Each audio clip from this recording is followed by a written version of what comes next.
अस्सलामु अलैकुम वरहमतुल्लाहि वबरकातुहू। अल्हम्दुलिल्लाहि रब्बिल आलमीन वस्सलातु वस्सलामु अला रसूलिहिल करीम, अम्मा बाद। अऊज़ु बिल्लाहि मिनश शैतानिर रजीम, बिस्मिल्लाहिर रहमानिर रहीम।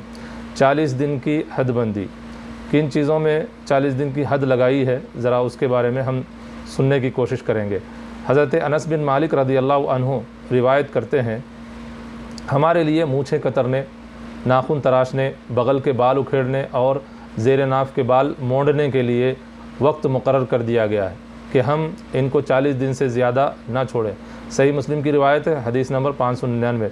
हज़रत अनस बिन मालिक रज़ियल्लाहु अन्हु कहते हैं कि नाखून तराशने और बगल के बाल उखेड़ने, इसी तरह से मूँछें जो है कट करने और इसी तरह से ज़ेर नाफ के बाल जो है साफ़ करने के लिए 40 दिन से ज़्यादा जो है मना फरमाया आप सल्लल्लाहु अलैहि वसल्लम ने। और भी दूसरी हदीसें मिलते हैं मना फरमाने ताल्लुक़ से, लेकिन इस हदीस में हद लगाई गई है 40 दिन से ज़्यादा ना हो, बल्कि आप हफ़्ते में एक मरतबा भी अगर साफ़ करते हैं इन चीज़ों को, नाखून को, मूँछ को और इसी तरह से ज़ेर नाफ के बाल को और बगल के बाल को उखेड़ते हैं तो ये भी मुस्तहब है, लेकिन 40 दिन से ऊपर नहीं होना चाहिए। आज हमारे माशरे के अंदर आम तौर पर नौजवान वग़ैरह जो है इन चीज़ों को जो है सुस्ती की वजह से इन चीज़ों को 40 दिन से ज़्यादा जो है बढ़ा देते हैं। ऐसा नहीं होना चाहिए।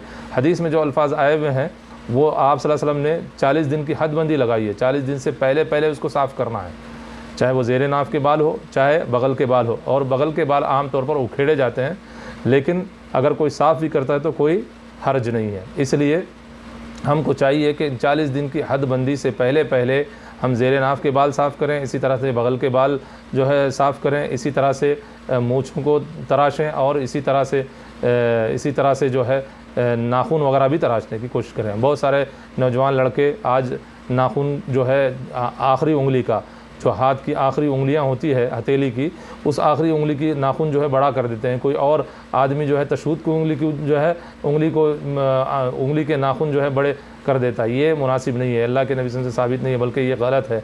और दूसरी बात, इन नाखूनों को ना तराशने की वजह से, ना काटने की वजह से, नाखून छोड़ने की वजह से होता क्या है कि अंदर मैल जमा होता है, उससे बीमारियाँ पैदा होती है आम तौर पर। इसलिए इन तमाम चीज़ों से बचना चाहिए। अल्लाह के नबी सल्लल्लाहु अलैहि वसल्लम ने जो बातें बताई है, सहाबा को बताई है कि 40 दिन के अंदर ये सब चीज़ें साफ़ होना चाहिए। किसी भी हाल में कोशिश करना चाहिए कि हम ज़ेर नाफ के बाल भी जो है मोड़ें और इसी तरह से बगल के बाल भी जो है साफ़ करें, इसी तरह से मूँछ तराशें और इसी तरह से जो है नाखून वाला भी तराशने की कोशिश करें, ताकि इन तमाम गंदगियों से, बीमारियों से बच सके। इस्लाम ने कितना ख्याल किया है लोगों का, लेकिन लोग जब ख्याल नहीं करते तो फिर तरह तरह की बीमारियों में